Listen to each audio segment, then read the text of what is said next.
Right, I'll now recognize Ms. Luna for 5 minutes. Chairwoman, if I could submit this poster into the record. Without objection, so ordered. So there's been a lot of talk today on CSAM, but for those who might be tuning in that might not know what that is, it is the creation of child sexual abuse materials from lifelike images of children. This situation has not only perpetuated the occurrence of child sexual exploitation in this country, but has also created a new legal question about how to effectively crack down on the practice to protect our children. And I bring this up because this was actually something that the FBI, in talking to them about cyber crimes, asked us to specifically look at because they are having issues currently prosecuting these really, really gross, sick individuals because technically a child is not hurt in the process because it is a generated image. According to recent reports, thousands of AI-generated child sex images have been found on forums across the dark web. Some of these forums have even been found to have instructions that detail how other pedophiles can create their own AI-generated sex images. And I just want to point to the poster behind me. If you see after COVID in 2020 and then you see this spike, this also, in my opinion, correlates with the rise and the, I think, evolution of AI getting better and better at generating these graphics and images, and you can see it's clearly not good for our kids.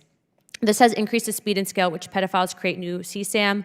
One report explained that in the creation of new images, pedophiles superimpose the face of children onto adult bodies using deepfakes and rapidly generate many images through one single command. The importance of raising awareness of this problem speaks for itself. In one study in an online forum with over 3,000 members, over 80% of respondents stated that they would use or intended to use AI to create child sexual abuse images.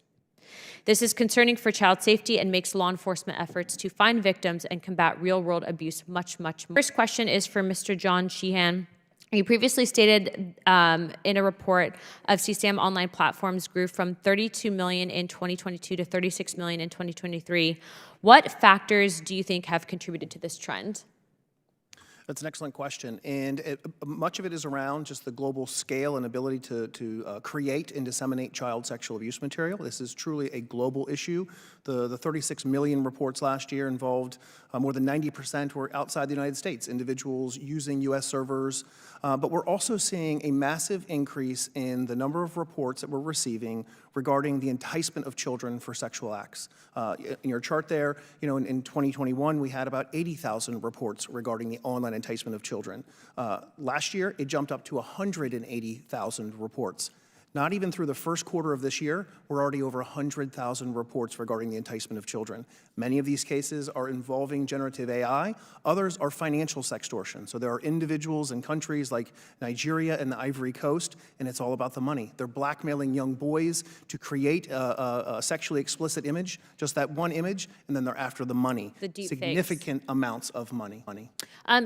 Just out of curiosity, in regards, because we have legislation. I know that I'm co-sponsoring Representative Mace's legislation in regards to deepfakes.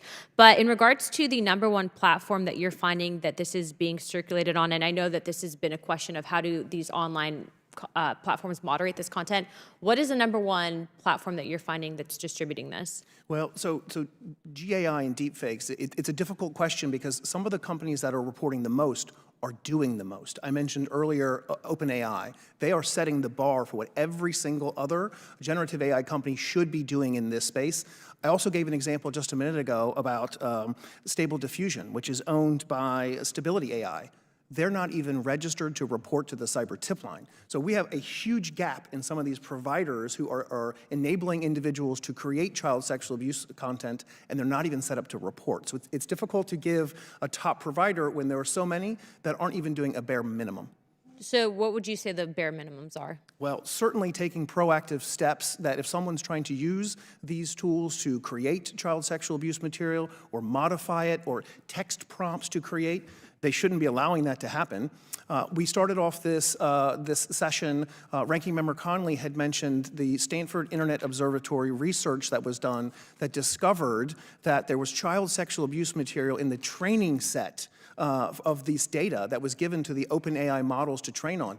How did that even happen? Yeah. How is there child sexual abuse material in the content that they're training on? So there's so many things that we work backwards on to rectify the situation that we're in right now. Okay, well, I know parents might be tuning in, so I just ask you, and I'm sure you'd agree, but maybe not post pictures of your children on the web because right now it's kind of the Wild West out there and they could be exploited. There certainly are situations where even the benign photos, the clothed photos, as you heard earlier, are being used, run through these tools, and turned into nudity and pornographic content. So it is a troubling time to be posting content online with some of these tools that are not built safety by design. Thank you for your time. Chairwoman, I yield my time. Okay.